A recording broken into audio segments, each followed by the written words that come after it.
Hello મિત્રો, સ્વાગત છે તમારા બધાનું મારી યુટ્યુબ ચેનલમાં અને ફેસબુક પેજમાં. વાત છે ને ધ્યાનથી સાંભળજો. એક મહત્વના મુદ્દે આપણે વાત કરવા જઈ રહ્યા છીએ. હવે ઘટનામાં એમ છે કે એક છોકરો અને છોકરીની સગાઈ નક્કી થાય છે. છોકરીને મતલબમાં મિડલ ક્લાસમાંથી છે અને છોકરોને રીચ પીપલ છે, મતલબમાં પૈસાવાળા છે. તો સ્વાભાવિક છે કે સગાઈ નક્કી થઈ હોય એટલે એની પહેલા છોકરીને બોલાવે અને શોપિંગ કરવા જાય, મતલબમાં સગાઈની શોપિંગ જે કંઈ થતી હોય એ કરવા જાય.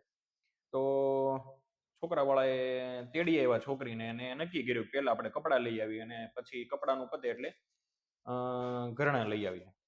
તો બધા એગ્રી થઈ ગયા અને ગયા ખરીદી કરવા. ખરીદી કરવા જતા હતા ને ભાઈ રસ્તામાં છોકરીને પૂછવામાં આવ્યું કે બેટા તારે કેટલા વાળી સાડી લેવી છે ને કઈ રીતનું છે, એમ કઈ રીતની ગણતરી છે એમ. તો છોકરીએ કીધું કે ભાઈ મારે 25,000 થી 35,000 સુધીની સાડીની ગણતરી છે, મતલબમાં હેવી લેવી છે એમ. તો છોકરાના ફાધર બાજુમાં આગળ બેઠા હતા, આગળની સીટ ઉપર. છોકરો કાર ચલાવતો હતો. છોકરાના ફાધર એની બાજુમાં બેઠા હતા અને પાછળ એના મમ્મી ને એની બેન ને છોકરાની બેન ને એમની જે થવાવાળી શું કહેવાય પત્ની હતી એ બેઠી ફિયોન્સી. તો છોકરી એમ કીધું ને 25,000 થી 35,000 એટલે છોકરાના પપ્પા જે આગળ બેઠા હતા ને એ આમ શોક થઈ ગયા. ભાઈ 35,000ની સાડી એમ. પૈસા હતા, ખૂબ હતા, કરોડપતિ હતા, એને કઈ ફરક નહોતો પડે એમ.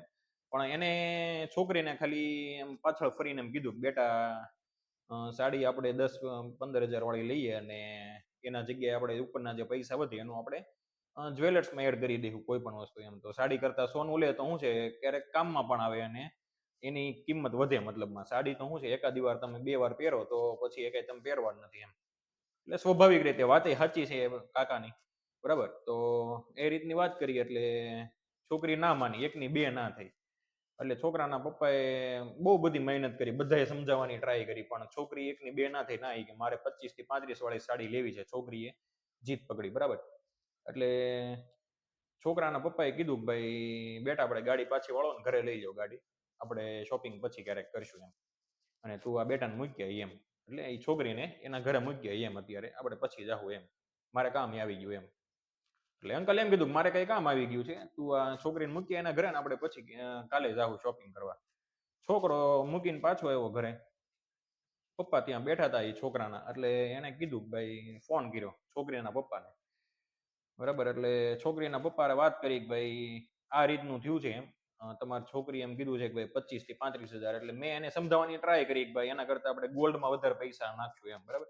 મને કે કોઈ પ્રોબ્લેમ નથી 25-35,000 વાળી સાડી લઈ દેવામાં, પણ વાત એ છે કે સોનામાં પૈસા નાખો ને તો એ પૈસા ક્યારેક તમારે વધે એમ. અને એ સારું એમ સાડી કરતા. સાડી તો હું છે એક બે વાર પહેરે તો પછી એને ગમે નહીં એમ. એટલે સીધી રીતે વાત કરી. છોકરીના પપ્પાએ કેવો આન્સર આપ્યો ખબર? તમે આટલા બધા કરોડપતિ માણસ છો તો 25-35,000 વાળી સાડી લઈ ગયો ને એમાં શું થઈ ગયું? છોકરીને તો એ ગમે છે તો માગે એમ, બરાબર. એટલે છોકરીના પપ્પાએ છોકરીને સમજાવવાની ટ્રાય ના કરી. એની છોકરી રાઈટ છે એમ કીધું એને. છોકરીને ગમે છે તો લઈ ગયો એમ, બરાબર. એની છોકરીને સમજાવવાની ટ્રાય ના કરી. એને છોકરાના પપ્પાને કીધું ભાઈ લઈ ગયો ને એમ, બરાબર. એટલે મતલબમાં આવી સિચ્યુએશન અત્યારે થાય છે કે છોકરી જે ડિમાન્ડ કરે એ તમારે લઈ દેવાનું, બરાબર. તમારે સગવડતા હોય તો ઠીક છે, ના હોય તો પણ તમારે લઈ દેવાનું. એટલે આવું બધું વચ્ચે તમને ખબર હોય તો પેલું આવ્યું હતું એમઆઈ નો ફોન ને આઈફોન ને એવું, બરાબર. એમાંથી થોડું ઘણું રાહત થઈ હતી. અત્યારે જો કે બધા આઈફોન જ લઈ દે છે, બરાબર. નાના માણસો હોય એને ચલાવી લે છે, બાકી મોસ્ટ ઓફ બધા મિડલ ક્લાસ પણ આઈફોન આપે છે સગાઈ થતી હોય ત્યારે. એટલે છોકરીના પિતા છે એને છોકરીને સમજાવવાની ટ્રાય કરી હોત ને, બરાબર, એને ખીજાણા હોત ને એકવાર તો છોકરી કદાચ સુધરી શકે. પણ એટલે સુધરી એટલે આપણે કઈ એવું નથી કહેતા બગડેલી છે. છોકરીને શોખ હોય બધો, પણ શોખ જ્વેલર્સનો ઘરેણાનો શોખ હોય તો એ વસ્તુ જો લઈ શકતા હોય તો એ બેસ્ટ છે, બરાબર. એ તમારે શું કહેવાય કે રોકાણ થઈ શકે એમ. એની કિંમત ભવિષ્યમાં વધવાની છે 100%. પણ હવે આ તમે 35-40-45-50,000 વાળી સાડીઓ લ્યો છો અને 2 વાર જ પહેરો છો, પછી તમને જોવી નથી ગમતી, બરાબર. આખું ગામ પહેરે, પછી તમારી સાડીઓ આખું ગામ પહેરે એમ. એટલે વાત એ છે કપડામાં પૈસા નાખવા જોઈએ પણ લિમિટેડ, અને એના જગ્યાએ કોઈ સારી જગ્યાએ ઇન્વેસ્ટ કરો, કોઈ રોકાણ કરો. વાત આપણે એ હતી કે છોકરાના પપ્પાએ જે વાત છોકરીના પપ્પાને કરીને તો એનાથી એના છોકરીના પપ્પાએ એમ ના કીધું કે ભાઈ મારી છોકરીનો વાંક છે હું એને સમજાવીશ.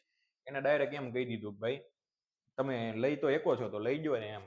જ્વેલર્સ પણ ઘરેણા પણ લઈ દેશો અને સાડી પણ લઈ દેજો. બરાબર, બે વસ્તુ લઈ ગયો ને એમ. તમારે ક્યાં પૈસાની તાણ છે? પૈસાની તાણ હોય તો કઈ ગમે ત્યાં થોડા વાપરવાના છે, ગમે એમ થોડા વાપરવાના છે એમ. બરાબર, એટલે છોકરીના પપ્પાને થોડુંક સમજાવવું જોઈએ, એને પોતે સમજવું જોઈએ અને એના છોકરીને સમજાવવું જોઈએ. એટલે વાત સારો લાગ્યો હોય તો ચેનલને સબસ્ક્રાઇબ કરી દેજો, વિડીયો લાઈક કરી દેજો અને વિડીયોને બને એટલો શેર કરી દેજો. Thank you.